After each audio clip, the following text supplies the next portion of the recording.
we'll call this meeting to order at 9 a.m. and I'll ask if everyone could rise for the singing of our national anthem.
All right, so we'll start it off with item 1.0, additions to the agenda. Is there any additions to this agenda? All right, so we'll get a motion to adopt the agenda. Councillor Wheeler, all in favor? That is carried. Item 3.0, corrections or amendments. We did have an amendment from administration who caught it in time, changing a date. Is there any other amendments to the February 28th, 2018 regular meeting of council minutes? All right, so since our package does have the old minutes that haven't been changed, I will ask for an adoption of the minutes as amended. And that was actually on of the meeting, or on the package, page 3, item 3.0, the date of February 7th, I believe is supposed to be February 28th. So I get a motion to adopt the minutes as amended. Councillor Bellis, all in favor? That is carried. So now we move into proclamations, where you get to listen to me read for a little while. So Earth Month, April 2018, and Earth Day, April 22nd, 2018. As a global community now faces extraordinary challenges such as environmental degradation, climate change, food and water shortages, and global health issues, and whereas all people, regardless of race, gender, income, or geography, have a right to healthy, sustainable environment, and whereas it is understood that the citizens of the global community must step forward to take action to create positive environmental change to combat the aforementioned global changes, and whereas a sustainable environment can be achieved on the individual level through education efforts, public policy, and consumer activism campaigns, and whereas it is necessary to broaden and diversify the environmental movement to achieve maximum success. Now, therefore, I, Michael Dirksen, Mayor of the Town of Drayton Valley, do hereby proclaim the month of April 2018 as Earth Month and April 22nd, 2018 as Earth Day in the Town of Drayton Valley. Proclamation for National Volunteer Week, April 15th, 21st, 2018. Whereas 13.3 million Canadians volunteer their time to help others, contributing 2.1 billion volunteer hours per year, and as volunteers in Drayton Valley mentor our children, feed our hungry, comfort our lonely, beautify our green spaces, and fundraise for our charitable organizations. And whereas Drayton Valley's volunteers are young, families, workers, retirees, men and women of all ages and backgrounds. And whereas the collective result of the work done by our communities, volunteers in Drayton Valley, is a more desirable place to live. And As organizations in Drayton Valley that rely on volunteers include such fundamental organizations as the Drayton Valley Healthcare Auxiliary, Cause for Critters, Animal Rescue Society, Humans Helping Humans Housing Foundation, and countless others. And whereas the volunteers play a critical role in the success of our community and the quality of life of our residents. Now therefore, I, Michael Dirksen, Mayor of Town of Drayton Valley, do hereby proclaim April 15th to 21st, 2018 as National Volunteer Week in the Town of Drayton Valley and urge my fellow citizens to recognize the crucial role played by volunteers in our community. And last but not least, the proclamation for Cancer Awareness Month to April 2018. As approximately 2 in 5 Canadians will develop cancer in their lifetime and about 1 in 4 Canadians will die of cancer. And whereas more than half of new cancer cases, 51%, will be lung, breast, colorectal, and prostate cancer. Lung cancer is the leading cause of cancer death, causing more cancer deaths among Canadians than the 3 major cancer types combined. And whereas cancer can occur at any age, according to Statistics Canada in 2011, cancer was the leading cause of disease-related death to children under the age of 15. And whereas at some points in our lives, each and every one of us will be touched by cancer, whether having fought the battle ourselves or alongside a friend, family member, or co-worker, and therefore know the devastating effects of cancer. And whereas April is Daffodil Month, on this occasion, the Canadian Cancer Society, CCS, launches a solidarity movement across the country to make a difference and help thousands of Canadians in their fight. CCS invites you to proudly wear the daffodil pin during the month of April and post a daffodil on the Facebook or Twitter profile picture. Now, therefore, I, Michael Dirksen, Mayor of the Town of Drayton Valley, do hereby proclaim April 2018 as Cancer Awareness Month in the Town of Drayton Valley. So now we move on to 6.0 decision items, and with 6.1, a subdivision and development appeal board appointments, I ask Ms. Jen Martin to take the stage. Good morning, Mr. Mayor, Council. The item presented today is before you in your council package on page 11. According to the Municipal Government Act, Section 627, council must by bylaw appoint members of the Subdivision Development and Appeal Board. We currently have 5 vacancies. It was advertised in the Western Review as well as on the town's website. We received 6 applications, and it's being brought forward to appoint 5 of the vacancies there. To have quorum, we need at least a minimum of 3. The names are in the agenda package there and are brought before you for decision. All right. Is there any questions of administration at this time? All right. Is there someone willing to make a potential motion as to 5 of the 6 individuals that they would like to see on the subdivision committee? Okay, you have a question? Councillor Peebles. Thank you, Your Worship.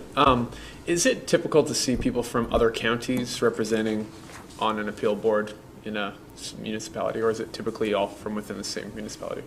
Our bylaw doesn't state that it has to be members of the municipality, or it can't be employees of another municipality or vice versa. It just says members of the public. Okay. Any other questions? So once again, I will ask if there's anyone willing to make a motion. Councillor Wheeler. Thank you. I move that council appoint Heather Anderson, Sheldon Fusion, Graham Long, Charlie Miner, and Benjamin Meisner as members of the Subdivision Development and Appeal Board for a 1-year term commencing, we put that in today's date? Yes. Which is March 21st, 2018, and ending October 31st, 2018. All right. So we have a motion. Is there any discussion on this motion? Councillor Butts. Was that all 6 of them? No, That was 5. Suzanne Bennett, I believe, was not there. Okay. All right, is there any other comment on it? Is there a reason why? Okay, all right, no further comments, questions? All right, so we have a motion ahead of us to appoint Heather Anderson, Sheldon Fusion, Graham Long, Charlie Miner, and Benjamin Meisner to the subdivision committee. All in favor? That is carried. And item 6.2 is the Mayor's Advisory Council appointment. And so this I will briefly speak to. So we've done this several times. This will be the third time now. We had another application. And this is for the appointment of the Mayor's Advisory Committee that does meet quarterly. We did have our first meeting, and the next one is probably scheduled for May. And we currently have 9 members sitting on the board, and there can be a total of 11 members.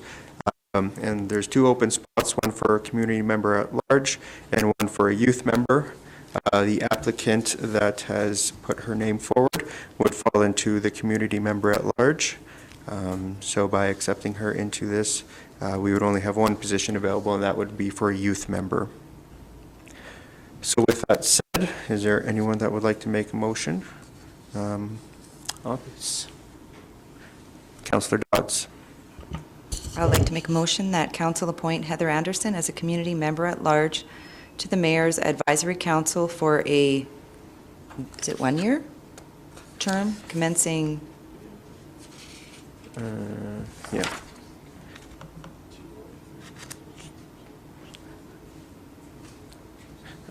I think standard is 2 years, is it? For a 2-year term commencing March 21st, 2018 and ending October 31st, 2020. I guess that'd be 2019 though, because it has already begun, so. Partway through, yeah, so if it was for a 2-year term, it should be 2019. 2019, okay. So for October 31st, 2019. All right. So the motion to appoint Heather Anderson for a 2-year term commencing today and ending October 31st, 2019. Is there any comments or discussions on this appointment? Seeing none, all in favor? That is carried. So 6.3 is the authorization of the Chief Operating Officer of the Clean Energy Technology Center to sign a lease with EcoCharge. And I will briefly touch on this. So this item came forward from the Economic Development Committee. And so the proposition is a company called EcoCharge out of St. Albert that would like to put I guess, solar light towers or solar light poles in the parking lot of the Clean Energy Technology Center that could be used for charging of electric vehicles and many other uses, I'm sure. And so with that, the space which the pole actually takes up would have to be leased to them.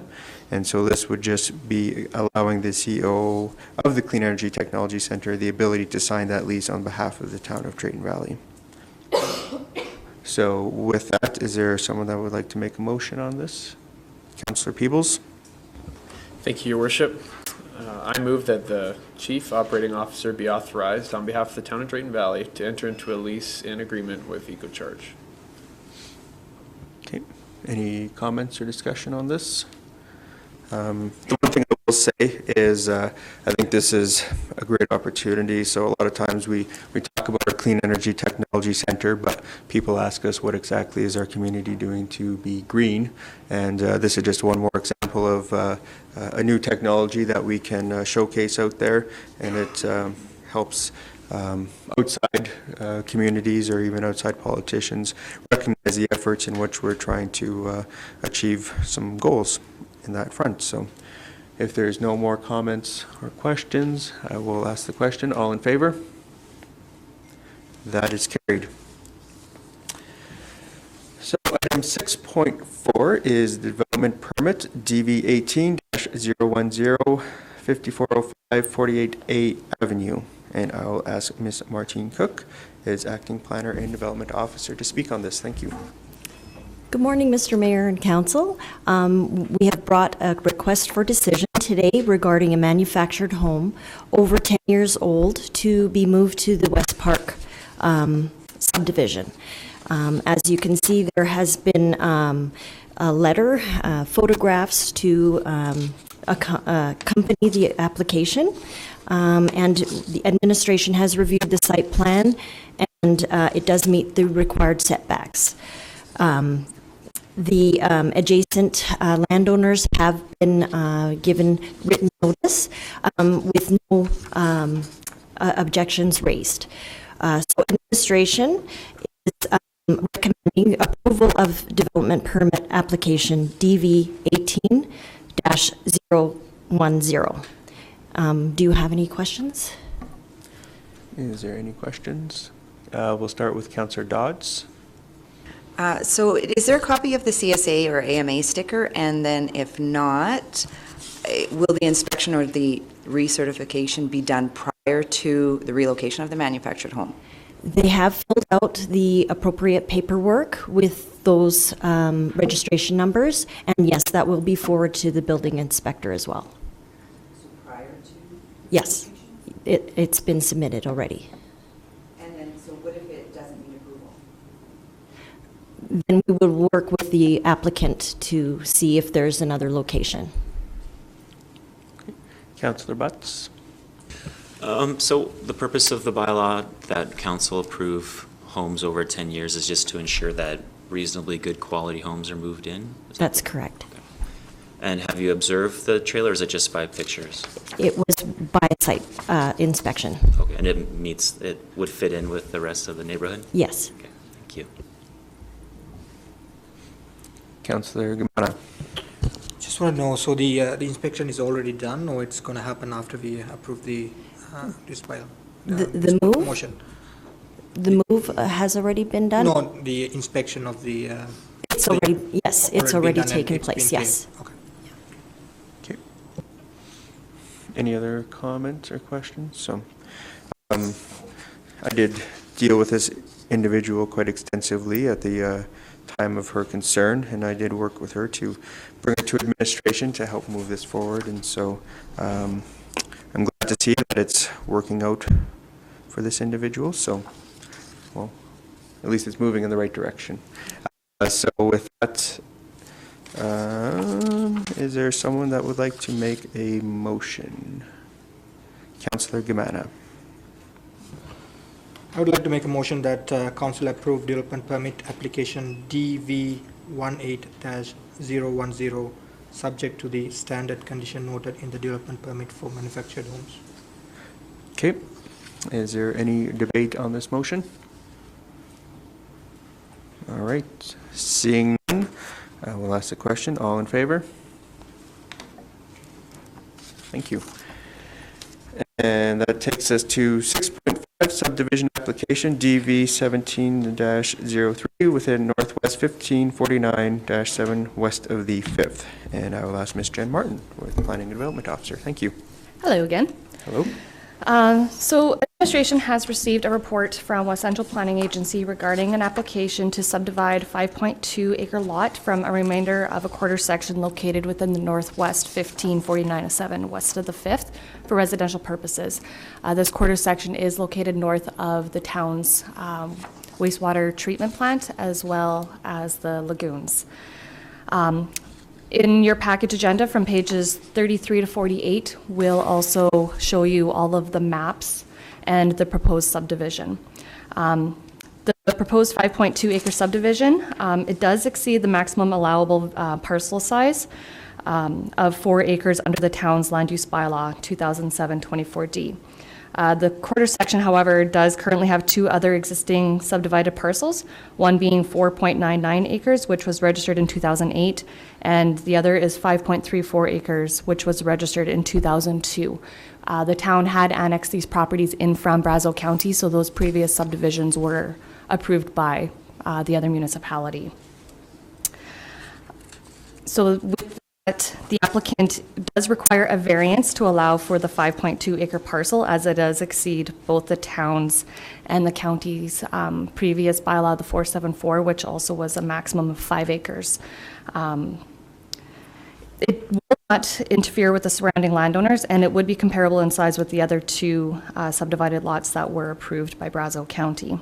The intent of the subdivision is for the current owner of the manufactured home to remove the existing structure and build a single-family dwelling on the newly created subdivided title lot.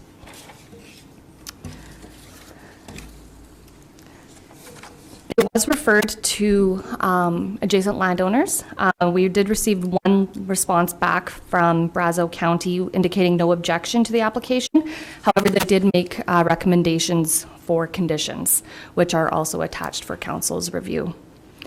Administration is recommending approval, although it doesn't meet the requirements of the land use bylaw. It does meet the requirements of the MDP and the intermunicipal development plan. As it was an annexed property, the newly created subdivided lot will fall underneath the town's taxation. The remainder of the quarter section, as it is the original homestead, would be taxed still under the Brazeau County's assessed value, currently under to hold the agreement in place from the annexation. So if council has any further questions? Sorry, could you just go over that last part again about the taxation? The taxation? Yes. In the taxation, it was agreed between the 2 municipalities that we would honor the annexed properties at the county rate. So whatever rate is cheapest, not cheapest, the lowest assessed value. So there is the remainder of the quarter section has the original homestead. That one would remain under the county's rate. The new subdivided portion would be taxed under the town's rate. Okay. So this 5 acres would be taxed under Yes. the... Okay. Any questions for administration? Councillor Dotz. Could you explain a little bit more to me? I know that it doesn't fall under our land use bylaw, but it's referring to the Brazeau County's zoning of their existing zoning in place at the Brazeau County's Ag B. There isn't an Ag B district. Is that from their prior land use bylaw? Is that what it is? Oh, okay. Yeah, so it was currently zoned as in the 47404, which was about 5 or 6 bylaws ago. Okay, Yeah. okay. We ended up having to, anything that was annexed at that time with the bylaw that was in place, that was the zoning that it was. So we did create zonings to kind of piggyback what the county's bylaw egg was. And then what is it exactly zoned as under the town's? Egg. As ag? Yeah. Okay. I do have a couple questions. Can I just keep going? Keep going. Sorry. Okay, the next one, if the subdivision is approved with the applicant, or will the applicant then apply for a development permit for the removal of the manufactured home and then for the single-family dwelling? And then will they also be required to meet the setback compliance for the shed? Yes. And they will also be required to apply for the building permit to follow the Alberta Building Code and setbacks and everything too. Okay, and then one more thing is with the, is it a tentative plan that's attached from Yes. West? Okay. Do they normally put the septic on there with the discharge radius? And not on the tentative plan, no. Oh, they don't? Is that something that we could request? I could talk to West Central Planning about it for sure. Just so we could, I mean, for future subdivision, so when it's coming, we can see if it's going to extend beyond the parcel boundaries, right? Mm-hmm. Just for a condition or something? Yeah, I can definitely talk to them about it. Okay. I think that's all my questions. Any other questions for administration? Councillor Butts? Thank you. So the county's concerns, one that they raised was that there's an industrial operation apparently on the remaining of the quarter section. Is that a concern for us? That will be dealt with separately. Our main focus is the subdivided residential lot. I have spoken to the applicant and he is being very cooperative and we're going to work together to address this. He did mention that he did get permission from Brazeau County 25 years ago, so it's also going to have to do some digging on my part to see if we can find the proper documentation on that. Okay. Any other questions? Is someone that would like to make a motion, reading the full motion, please? Councillor Butts? I move that Council approves subdivision application DV 1703 with a variance of 1.2 acres, bringing the total subdivision area to 5.2 acres, subject to the 6 conditions noted below. Number 1, the developer is to engage an Alberta land surveyor to prepare a plan of subdivision utilizing the town's block numbering system for registration at Land Titles Office, subject to the attached subdivision's drawings dated December 18, 2017. Number 2, the developer is to pay any offsite levies required by the Town of Drayton Valley's bylaw. Number 3, the developer must have the sewage disposal system on the proposed lot inspected by an accredited safety code agency and submit a copy of this report to the Town and West Central Planning Agency.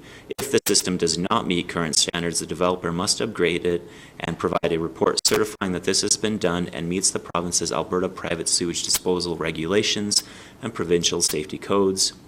Number 4, the developer is to pay any outstanding taxes owing on the property to the town. The proposed lot will be taxed under the town rates as per the assessment category, and the remainder of the land would be based at Brazeau County rate as per the honored 2012 annexation agreement. Number 5, the developer is to pay an endorsement fee of $100 per lot, 2 lots total of $200 to West Central Planning Agency when the plan is submitted for endorsement. And number 6, municipal reserves owing will remain on the balance of the quarter section. West Central Planning Agency will prepare a partial discharge of the reserve caveat prior to the registration of the subdivision. All right. So is there any debate on this motion? Councillor Wheeler? Just a quick question with condition number 2, which is the developer to pay offsite levies. Does that allow them to, as recommended above, to pay them with the whole quarter section later? Or does that require them then to pay it with the subdivision? They would be required to pay it with the subdivision. And did we want them to be able to pay it with the whole quarter section though? This is only for that one parcel of land that we are dealing with, so the offsite levies typically would be for any connecting to the town's services. The lines don't go out that far. Oh, okay, so it's good. Okay. Any other questions or comments? So I did have an opportunity to actually physically drive out to this site just to have a look around, and I would probably agree that the extra 1.2 acres, if it was not attached to the subdivision, would probably have very limited use. So I think I would be in favor of allowing an exception in this case. So any other questions or comments? So the motion is in front of us, so all in favor?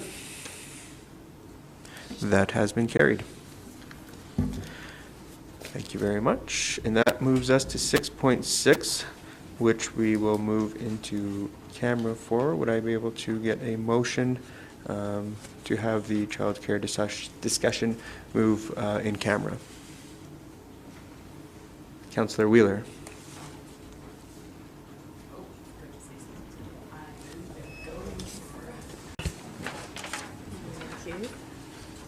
Come out of camera. Councillor Ballas. I move that council comes out of closed session at 10:14. All right. Next time, if you could hit your mic, that would be appreciated. But all in favor? That is moved. And a motion on the discussion that we had. Councillor Wheeler. Thank you.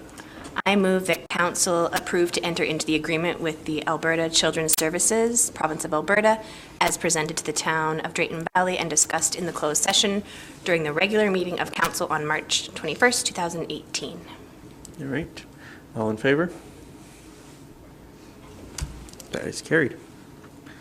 So we will move on to item 7.0, department reports, and starting with engineering and development. Pam Livingston.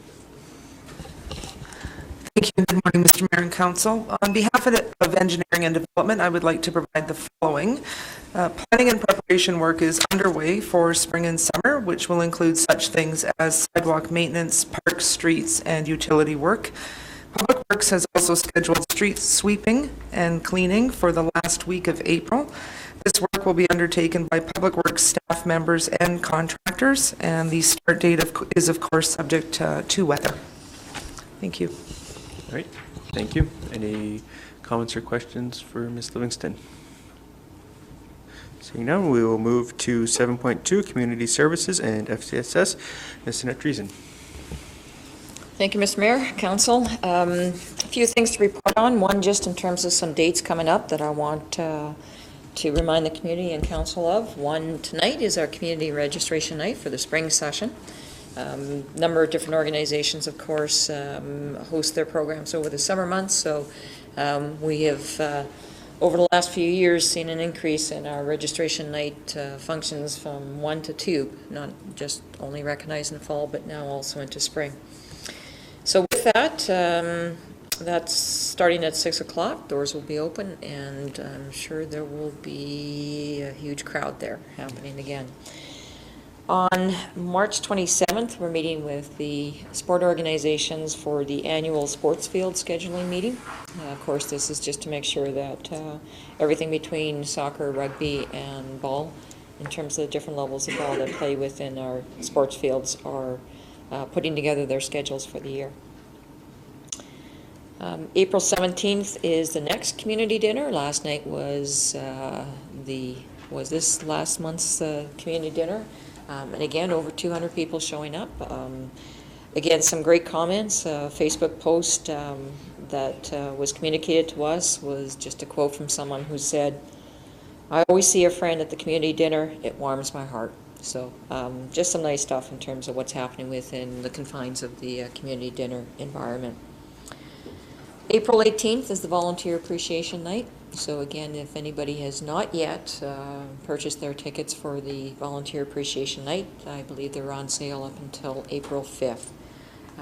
So if those organizations who are not in a position to be able to afford tickets for their volunteers, please do approach us within our FCSS department, and we can assist. Capital projects, of course, large, small ones, doesn't seem to matter, but I think we have about 17 different projects that we need to work on over the course of the next little while. One of those, of course, is looking at doing some renovations within the Omniplex to incorporate additional dressing room capacity, and working with a local volunteer who's providing his services to help us with the design phase and the engineering phase, so that's always nice. But we believe that we can do this at minimal cost and accommodate some of the things we need to see within the Omniplex. The Early Childhood Development Center, just want to again recognize the contributions of community members to some of our facilities. And of course, this is the continuation of our partnership with Vermilion Energy, who has once again come forward and contributed $25,000 to the Early Childhood Development Center as part of their V-Powered Kids program. So, and I will say this anywhere I go, in terms of a partnership, in terms of sponsorship, and what that partnership needs to look like, bar none, this partnership that Vermilion Energy has with the Early Childhood Development Center is really unique and really personable. And that's what you want to see with a sponsorship. So we use that example when we're trying to convey that message for other opportunities. And then just want to congratulate everybody involved with the Pembina Nordic Ski Club, the presentation that happened on Sunday for the soon-to-be, I guess, groundbreaking for the outdoor education center within the Pembina ski trail system. And that's my report. Thank you. Excellent. Is there any questions for Mrs. Driesen? All right, so I will move to 7.3, Emergency Services. Mr. Tom Thompson. Good morning, Mr. Mayor, Council. I'm here to present two sets of stats for you this morning, and you'll find them on page 82 and 82 to 85 of your council package. The first group of stats is the February 2018 stats, in which the fire department responded to 23 calls for service, two of which were fire calls, which were a residential structure fire and a recreational vehicle fire, and both of those were completely lost in the incidents. In terms of vehicle collisions, we responded to 6 of them.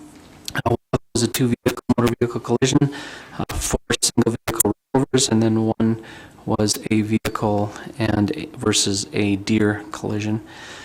A lot of the of those were weather-related, and if council's aware of what's been going on in the last couple of weeks, the fog is playing a factor in a lot of the collisions that we're having as of late. In terms of alarm calls, we responded to 10. 4 of them were business, 1 was an apartment building, and 5 were residential. There seemed to have been a problem with a local alarm company that was having problems with their system, which was activating some of the residential alarms. We responded to 5 assist other agencies, medical assist calls, 2 involving seniors, 3 were involving younger people in our community, all of which were unconscious and non-breathing calls for service, which we had to assist EMS with. So that brought us to a total of 23 calls for the month of February. In terms of the human stats for 2017, the department responded to 327 calls for service. Just to break it down for you and give a bit of explanation, for fire calls we responded to 30, and when I'm talking about fire calls, those were calls that were either structure fires, vehicle fires, industrial fires. They could be garbage fires, those types of calls for service. As well, we responded to 25 grass fires for a total of 55. This is exactly the same number as what we had in 2016, which is significantly down from 2015, in which we responded to 82 calls. So that is a good sign that we are lower in our community than what we have been in past. In terms of motor vehicle collisions, we responded to 47 motor vehicle collisions, and I remind council that these are the collisions that are the serious ones. The fender benders that happen in parking lots we don't respond to. So these are ones where there's significant damage, or there's injuries, or there are people trapped, or the vehicle has gone off the road. Those are the ones that I'm referring to here. This is down from previous years. Both in 2016 and 2015, we responded to 55. So we are down in terms of our motor vehicle collisions. In terms of rescue calls, we responded to 7 rescue calls in 2017. Those are the technical rescue calls, so they could be river rescues, they could be trench rescues, confined space rescues, high-angle rescues where people are trapped in high places. So those are the types of calls. They also include animal recovery calls, because they are citizens of our community as well, helping lift sheds up off animals that are trapped and those types of things. So there's 227, which is up a little bit from 2016, where we responded to 4, and then in 2015 we responded to 6. In terms of alarm calls, we responded to 134 alarm calls. When I talk about alarm calls, I want to caution council that this is not necessarily false alarms. They could be alarms due to cooking incidents where there was actually a fire on the stove. Could be faulty detectors, power failures cause alarms, as well as in 2017 we had an unusual number of pull station calls where children pull the pull station either at the Omniplex or at the school or what have you, which sets the alarm off. We had a large number of those this year, which is unusual. To a total of 134, which is up from 2016, in which we had 107, and 2015, which we had 114. Other agencies, the agencies that we assist are EMS and RCMP. We responded to 59 calls in 2017, which is up from 2016 and 2015. 2016, we had 40 responses, and in 2015, we had 30, so we are increasing. Involve calls such as cardiac arrest calls, lift and assist, drug overdose calls, as well as assisting the RCMP if they have a tactical takedown that they require us to assist them with in terms of opening things for them and breaking things open, so we assist them as well.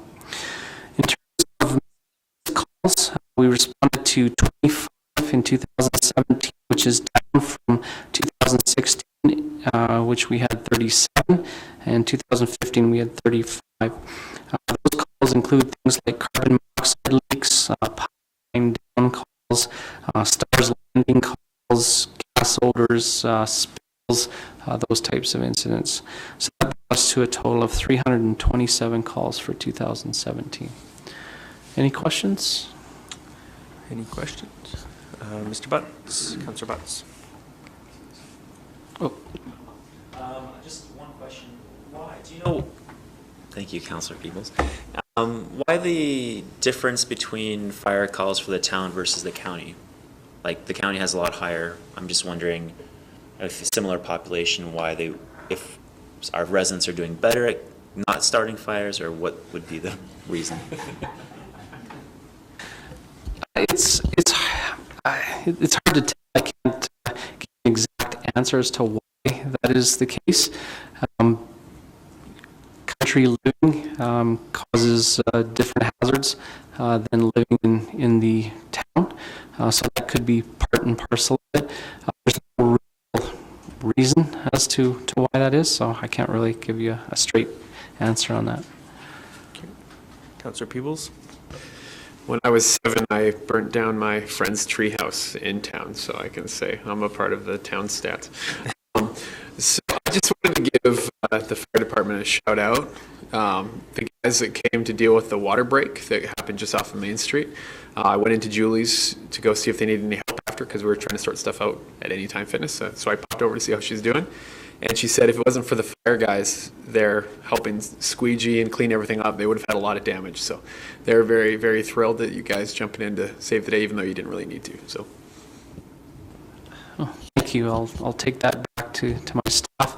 One of the things about the fire service that we've discussed over the years is that if something happens in the community and people don't know who to call, they usually call the fire department. And because of our wide range of abilities and skill set, we were able to handle a lot of different things. So we're pleased that they were happy with the service.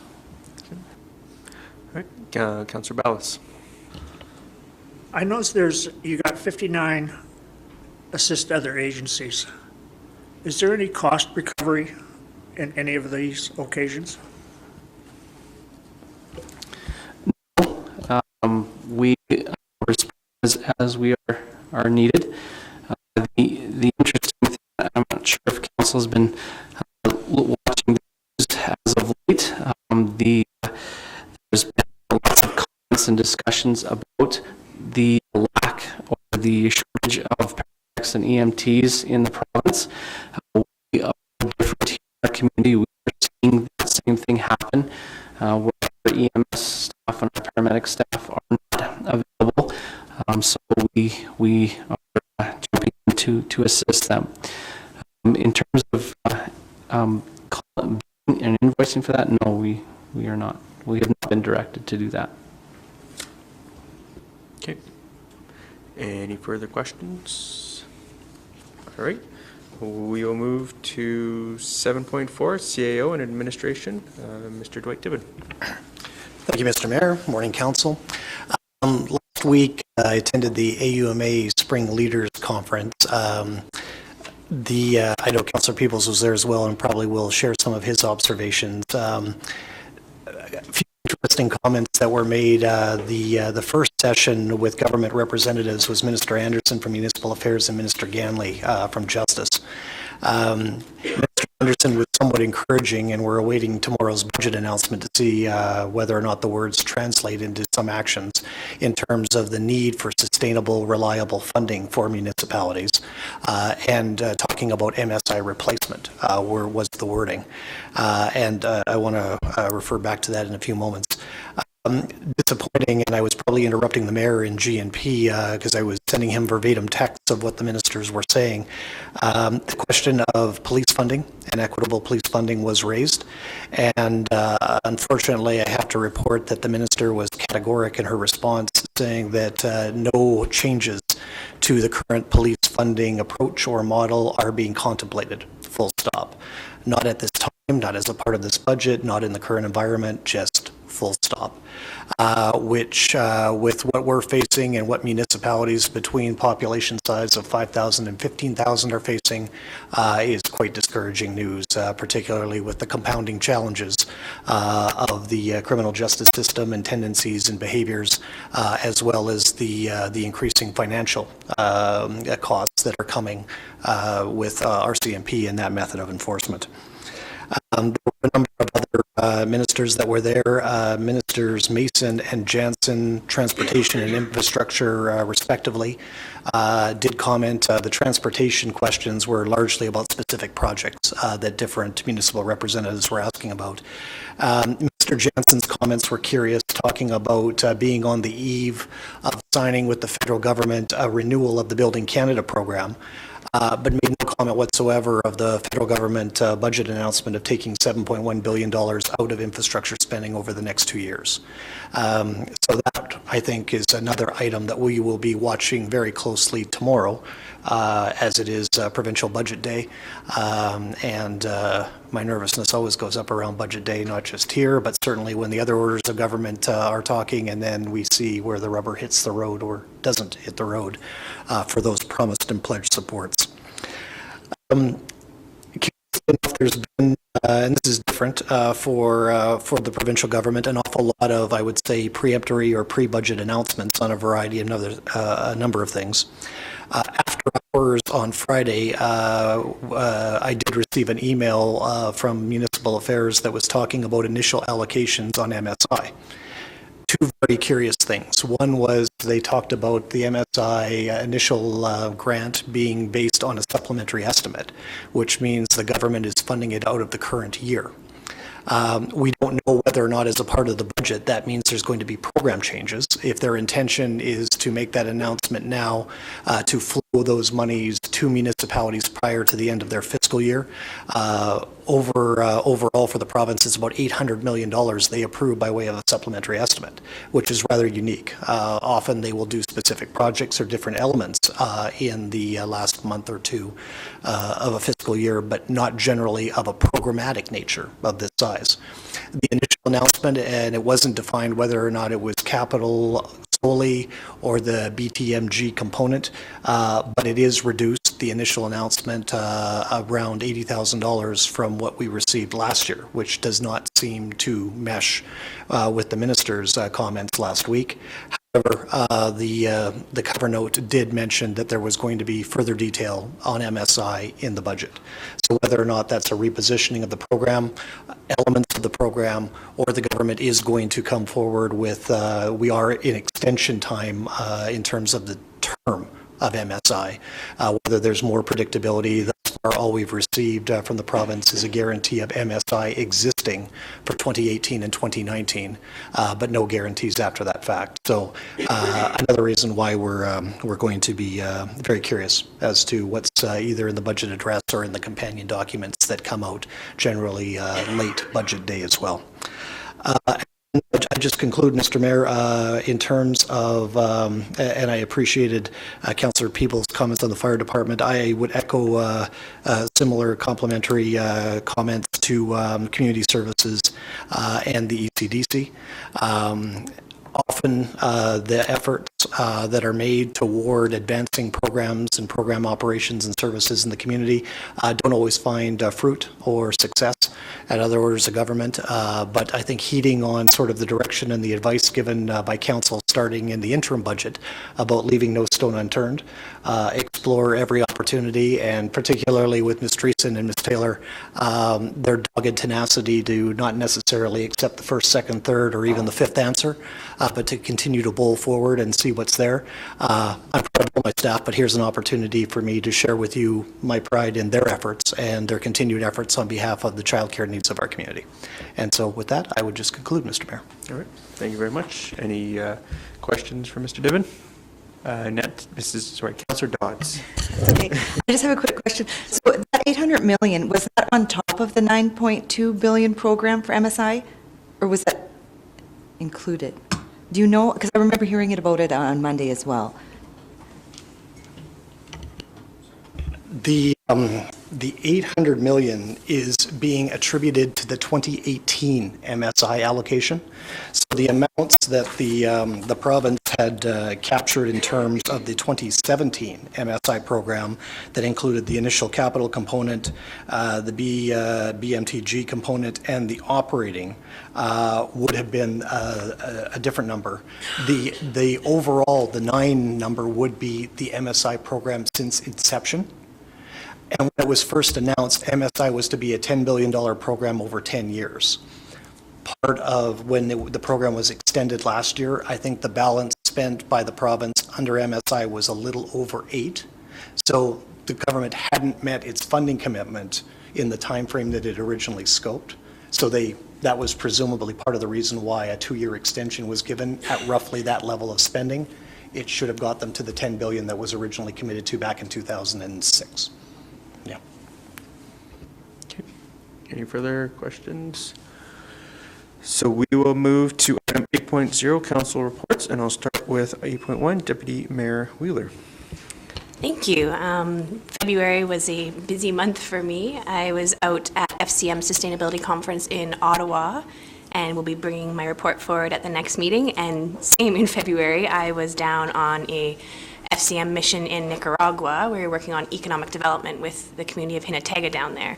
So, and again, that will be coming forward probably at the next one. So, yeah, we look forward to giving those updates. In between, we had our sustainability meetings, and then the month was done. So my report is short this time. Thanks. All right.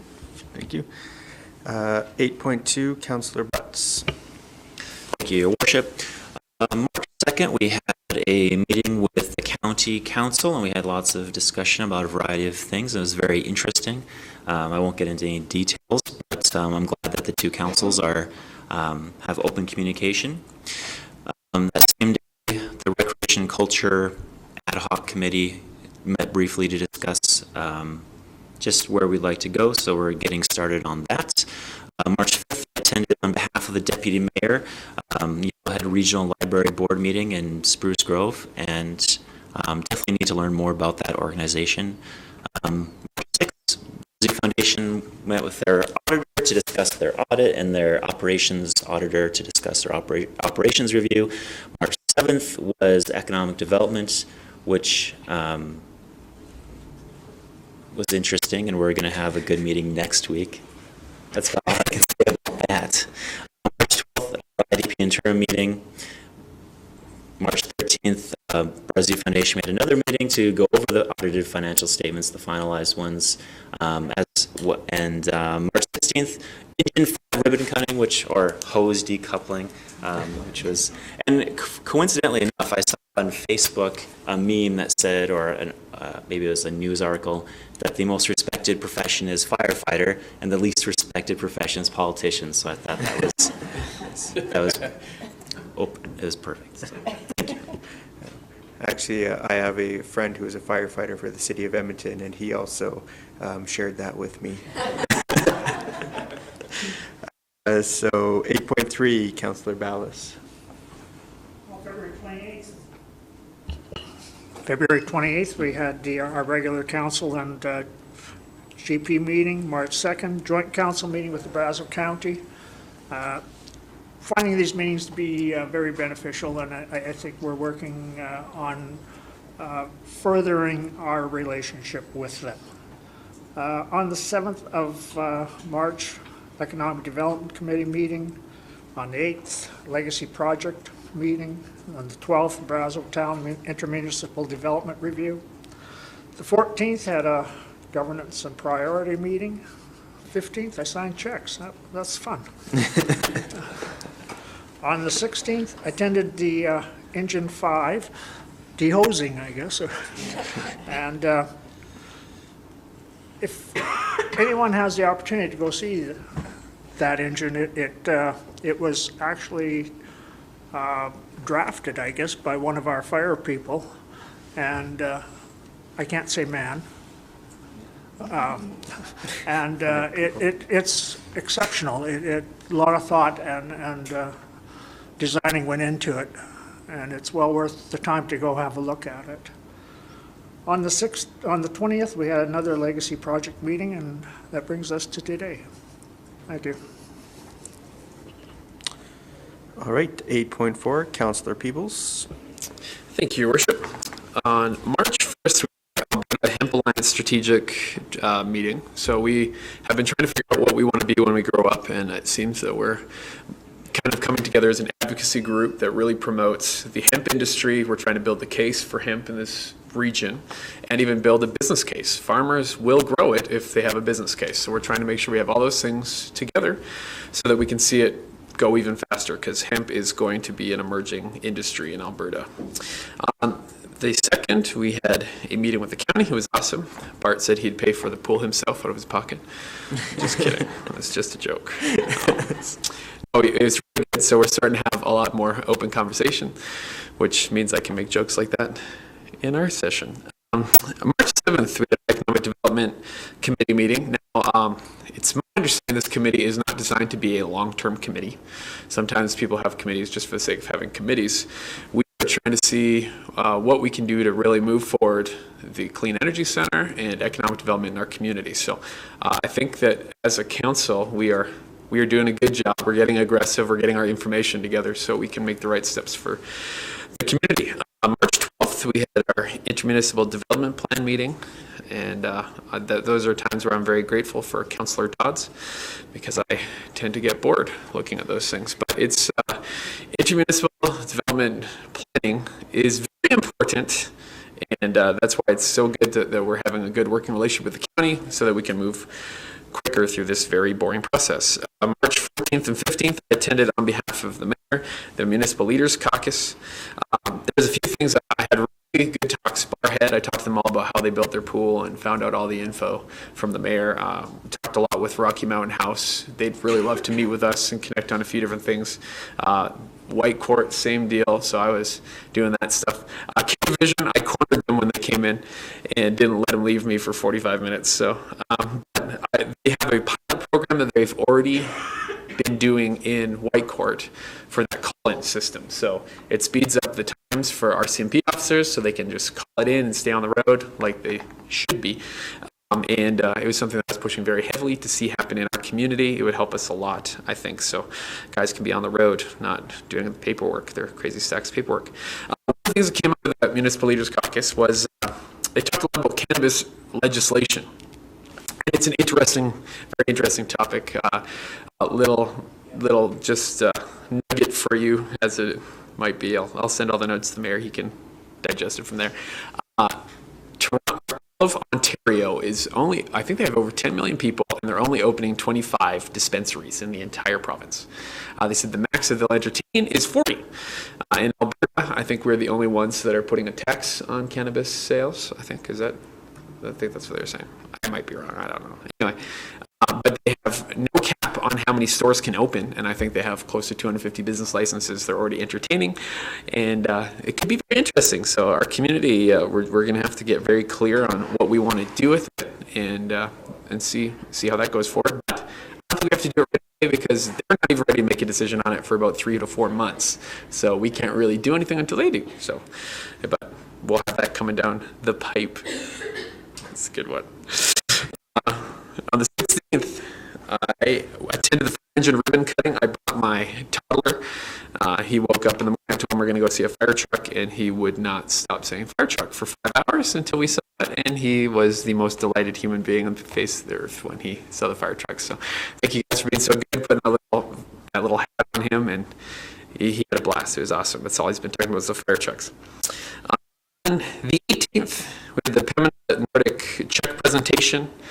I went along with a few of the other councillors as well. It's going to be a great location for it, and I need to learn how to cross-country ski. It's awesome out there, so it'd be great.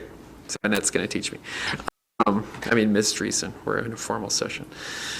March 18th and 19th, I went along with the mayor to have a meeting with Highbury Energy in Vancouver. I am going to allow him to speak to it because that was his meeting. But what I can say is that I am proud to call this guy our mayor. He carried himself very, very well through the meeting, and I think we got some great things coming through that one. Anyway, that is my report. Thank you very much. And we will move to 8.5. Councillor Dodds. So on March 2nd, I attended the joint council meeting with Brazeau County and the Village of Breton. It was nice to have everyone attend. On March 5th was the Climate Change Conference in Edmonton. There was discussion around the three things that we need to be aware of: consumption, growth, and poverty, and that we need transformative action now.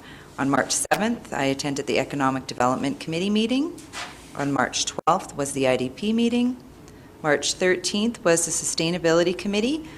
We've made the proclamation for April being Earth Month, and April 22nd is Earth Day. It's important to create a healthy, sustainable community. We'll be educating and offering tips on water conservation, and the theme for this year is plastic reduction. So we will be selling stainless steel water bottles at the town office, the swimming pool, and the Omniplex, encouraging everyone to not use plastics. On March 16th, I attended the Engine 5 ribbon cutting at the Fire Hall, which was very exciting. And March 19th, I attended the Mayor and Reeves Caucus in place of the Mayor. And that's it for me. All right. Thank you. 8.6. Councillor Gamana. Thank you. On 20th of February, after the council meetings, had the opportunity to attend Toastmasters Club open house and met some old colleagues as well as some new faces. Their membership has increased last while and very close to becoming a distinguished Toastmasters Club. So I'm going to take this opportunity to congratulate President Von Tandok for getting elected as area director for Toastmasters, Drayton Valley and Devon. On Friday the 2nd, attended the joint council meeting. On Saturday the 3rd, had the privilege of volunteering at the annual Rotary Black and White Diamond Gala. As always, it has been a great success, and Rotary Club, as far as I've heard, was able to raise around $65,000. On Monday the 5th, had the Homelessness and Poverty Reduction Committee meeting, and committee delegation will be coming to a GNP meeting soon, as far as I've heard. On March 7th, had the Economic Development Committee meeting at the CTC and IDP discussions meeting on the 12th. On March 16th, had the opportunity to join rest of the council and few county councillors on ribbon cutting ceremony of new Engine 5 fire truck. And my son made a comment that the tire is bigger than him, so. And on 18th, check presentation ceremony for to be built Pembina Outdoor Education Center. That's it for me. All Thank right. you. So 8.7 brings me to myself. And so I started putting the dates down so I could be like everyone else. March 2nd, again, we did have a joint meeting with the county. I also had the opportunity to do the puck drop for the final game of the year for the Drayton Valley Thunder for the 20th anniversary. It was the second last game of the year, but I was volunteering again at the Diamond Gala on the 3rd, so they had me come out on the Friday night instead. So it's great to see an organization that's been 20 years in Drayton Valley, and I remember I was still in high school when they came to town. So March 5th was, I attended the first day of the Climate Change Conference in Edmonton. Got to talk to a lot of political representatives, provincial political representatives, and as well our Rudy from Brazeau County was there and got to talk with him a little bit more, and Councillor Dodds was there, and she got somehow got the exclusive suite upstairs with all the world scientists, and I hope she enjoyed that. March 7th again was economic development. March 8th I was actually very happy to attend the throne speech. Our MLA Mark Smith invited me. He had 3 passes, and I'm glad that he thought of me to be one of them. It was very interesting, the first time I've attended a throne speech. Got to see all the ceremony that went along with it, and see what the thoughts of the NDP are for the next year. I talked to a lot of the UCP representatives as well as some of the ministers from the NDP, so it's a great opportunity, and if anyone ever has the opportunity to go, whether you're a politician, if you're a politician, it's an excellent event to go to because all the influential people are standing in one place and you can just go walk up and talk to them. But also, if you are not, it's still a great event to attend. March March 13th, I did have a meeting that I set up myself with Pembina Pipeline. I'm just, as mayor of Drayton Valley, I'm trying to take the opportunity to go to as many organizations that have played an integral part in our community, and just introducing myself and council and what we're about and what we're trying to achieve, and just so they know that there's an open dialogue between them and our community. March 16th, as everyone mentioned, was the hose decoupling of the fire truck engine 5. I was able to say a few words, and again, I thank the fire department for allowing me to be there. March 18th was the check presentation at the Nordic Ski Center. Again, say a few words at that event. I think it'll be a great facility for our community, and it should only improve the tourism of the area and be another attraction for people to come in. And then, as Councillor Peebles mentioned, March 19th, we were at the University of British Columbia visiting Highbury Energy, and it's an interesting opportunity and I think a very exciting one for a community that's looking to move into the bio industry. And so essentially what they're doing, they have a pilot project that takes biomass or bio-waste, I guess, and turns it into biofuel or renewable natural gas. And what makes this opportunity a little bit more exciting is some of the past opportunities that came by Drayton Valley needed a very large amount of biomass. We're talking hundreds and hundreds of thousands of tons a year. And this project can work off of any given amount, and so we have an amount allocated to the town of Drayton Valley, and so we have the opportunity to actually build a project that fits in with the wood waste that we have available to us. And from there, they said that with the marijuana growers, you can use the stock that you would burn, you could turn that into biofuel.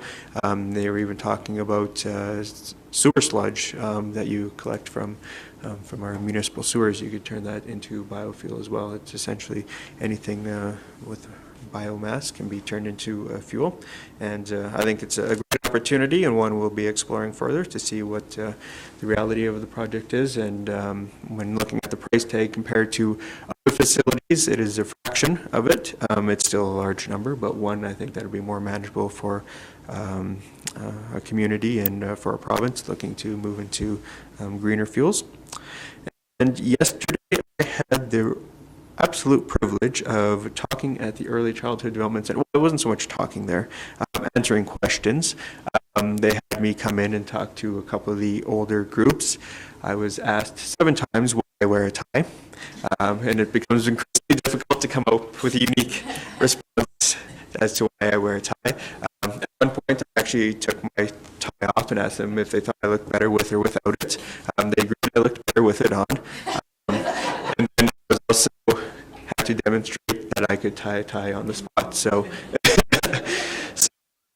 and so I did wear my chain of office, and I was asked a number of questions regarding that. And so it was a good opportunity to talk to some of the kids, and just you get some interesting perspectives when you ask a 4-year-old what their thoughts are as the mayor of Drayton Valley. So it was fun, and we'll be sure to do it any chance I have again. And that is my report. So 9.0 is the information items. 9.1, Star Catholic Board highlights, February 2018. 9.2, Governance and Priorities Committee meeting minutes for January 10th, 2018, and January 17th, 2018, January 31st, 2018, February 21st, 2018, and February 28th, 2018. 9.3 is Mayor's Advisory Council meeting notes, September 26th, 2017. 9.4, Yellowhead Regional Library Board meeting minutes, November 6, 2017. 9.5, Economic Development Committee notes, February 14th, 2018. 9.6, Yellowhead Regional Library 2017 Annual Report. 9.7, Sustainability Committee notes, February 20th, 2018. 9.8, Brazeau Foundation minutes, December 15th, 2017. 9.9, 5.9, Drayton Valley Brazeau County Fire Services, February 2018 statistics and 2017 year-end statistics. Could I get a motion to accept these as information? Councillor Ballas, all in favor?